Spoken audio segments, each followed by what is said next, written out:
Në rrugën e Zvërnecit, vetëm pak muaj mbas instalimit të shtyllave të reja të ndriçimit rrugor, ka nisur të shfaqen problemet e para.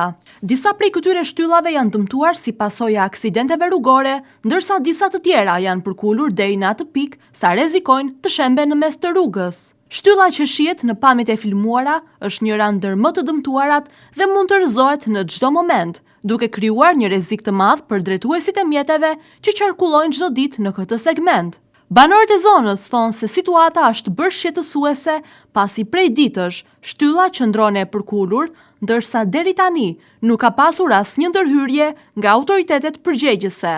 Sektori i ndriçimit publik duhet të vlerësojë dëmin dhe të ndërhyjë urgjentisht, jo vetëm për largimin e shtyllës së dëmtuar, por edhe për forcimin e strukturave të tjera që mund të jenë prekur. Rasti i Zvërnecit megjithatë nuk është i vetmi.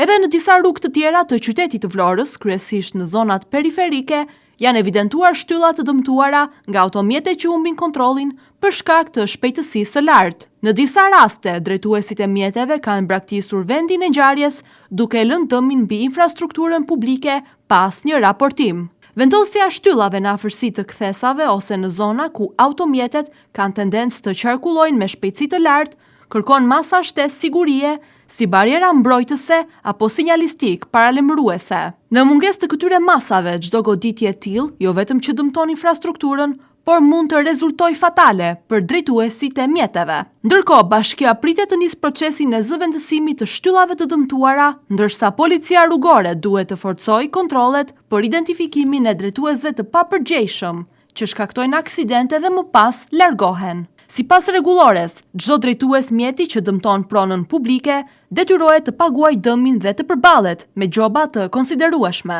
Në këto kushte kërkohet jo vetëm riparimi menjëhershëm i ndriçimit publik, por edhe masa afatgjata për rritjen e sigurisë rrugore, duke shpresuar që rrugët e qytetit të mos kthehen në pika rreziku të përditshme për kalimtarët dhe automjetet.